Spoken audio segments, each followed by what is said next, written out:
Hello guys and welcome back. I thought I'd make a slightly different video today about today's update. So first off was skilling pets. As most of you will know, these have come into the game from the 19 different skills. You can get all of them, and in this thread, which I will link in the description, you can see all the different methods that you can use to get them. Please note that you can't use methods such as Silverhawk boots or protein items to get them, and also the way you obtain the artisan skilling pets is slightly different mechanic in the fact that it does scale to the level of the item that you're trying to make or break down or whatever it is if it's invention, just due to the fact that they didn't want people just dismantling thousands of bronze daggers at once. As you can see, I am currently AFKing fishing to try and get this pet. I've also been doing this the last couple of weeks, just doing, or sort of every now and then, just when I have some time to make videos or want to watch a film, etc. But it is also worth noting that if I bring it across here, that there is a title for obtaining all of the skilling pets, which is Jack of all trades, and it is golden for those wondering. So it's kind of like Insane Funnel Boss, which is what I've been going for, but for skillers.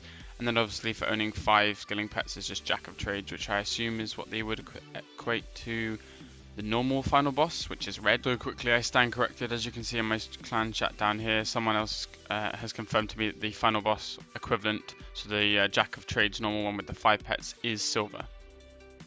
The other thing that happened today was there are a series of lots of good multiple patch notes, so I'd also like to make a quick comment on a couple of these. Now, the first one here is that if I scroll down, it says, it's here we go, Transfigure 5k, and this has been increased to 32k, which is kind of nice. Obviously you don't need 32k, but up to 10k or 12k will be nice for Virago, I guess. Also, there have been multiple tiles at Yakimaru on the sort of northwest side that have been glitched for a long time. So here, a few tiles blocking basically meant that when you ran jellies around, there was a sort of, it basically caused blocking and you couldn't get to certain squares and made your character run in a very funny motion. The other one is also that when the poison tank died, Yakimaru would basically then not spawn planks. Some other great fixes have also been that players can now switch between Revolution and full manual mode whilst engaged in combat. I know people that slay and do lots of other things. This becomes very useful if you swap from doing Slayer, where you're AFKing, to something like Raids and then back again, and you find yourself mid-kill. Yakimaru with Revolution on can be really annoying.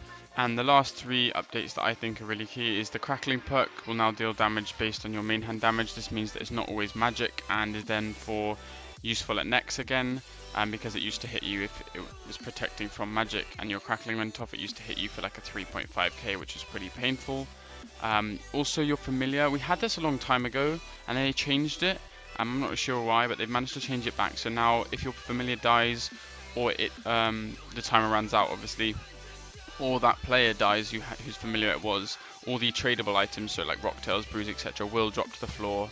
And then anyone else can loot them after a minute, so just like dropping an item normally on the floor, which is really useful. It was kind of annoying. Also, if you died somewhere where you could actually get back and pick up your stuff with a lot of Bruise, etc., it will save you some money. And then finally, if I go back to my RuneScape, you can see here that the comp cape telly, a while ago they changed the max cape telly on so that the max guild was at the top, so you could put it on your ability bar. So now if as you can see, I've bound it to Control T, so if I were to click Control T, this would tell me straight to the max guild whilst having my comp cape on, which is really nice actually. It's a small tiny little ninja fix, but obviously they did it for max cape.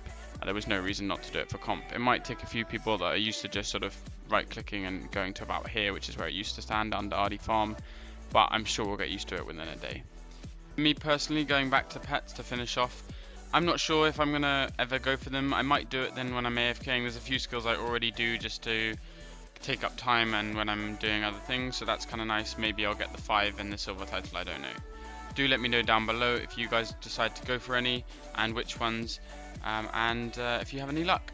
That's it for this video, guys. I know it's pretty different to what I've done before, so please do leave me feedback in the comment section below.